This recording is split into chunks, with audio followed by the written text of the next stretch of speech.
Hi, welcome to ANSYS Workbench video tutorial.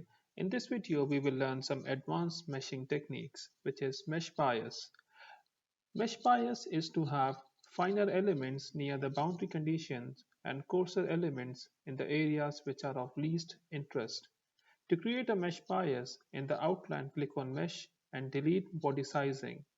Right-click on body sizing, choose Delete, and then press Yes. Go to Mesh again, right-click, go to Insert, and select Sizing. In the details, in the geometry, select the two edges. This one, press and hold Ctrl and select the next edge, and then click Apply. In the type, choose Number of divisions and set this value to 20. Play with this number to see what happens when you increase or decrease this value. And then in Bias type, choose the first option. Here you can see, okay, scroll down and choose the bias factor as 100.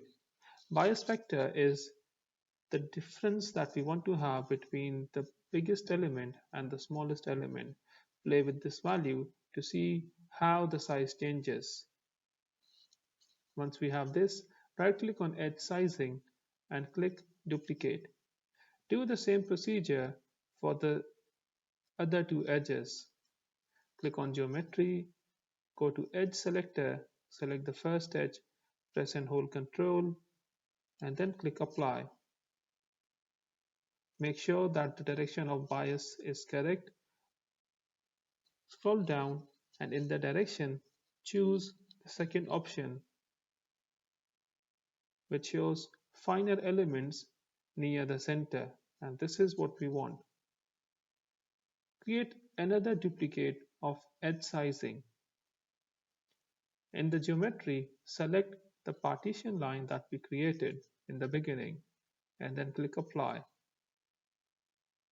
Set the number of divisions to 20 and then in bias type, select no bias. Once we have all the settings, right click on mesh and click on update.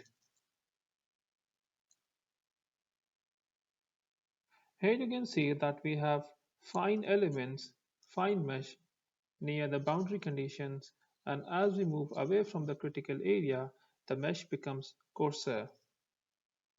If you want to see the results, right click on solution and click solve. Click on each of the solvers to see the results. These are the equal and von Mises stresses, normal stresses, and directional deformation.